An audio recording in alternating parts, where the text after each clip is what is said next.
Hey, I'm Casey from Mosaic, and today I'm going to show you how to scenario plan in Mosaic in under 3 minutes. Today I want to create a new scenario for my model to plan for a potential market downturn. To begin, I'm going to create a new scenario to compare against by duplicating my baseline model with existing assumptions and drivers.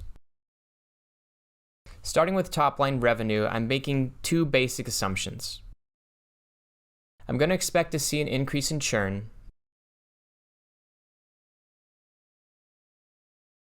and I'm thinking it's pretty likely we'll see a reduction in growth rates.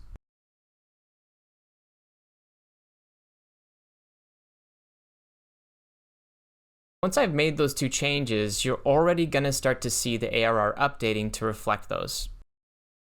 Now next I'm going to swap over to headcount, where I'm actually going to assume that some roles are going to be frozen. I want to freeze these couple account executives. And these changes I'm making are going to be reflected in total headcount and also expenses. Now, once I've got that all in place, I'm going to jump back to the model summary. And with one quick change, my new scenario will populate in on the right-hand side next to my baseline summary. As you can see, all my data has been updated, and I can quickly compare the downstream impacts of my assumptions against the baseline. You can see these changes in the cash balance, the reductions to headcount, and also the changes to revenue. That's how you do scenario planning in Mosaic in under 3 minutes.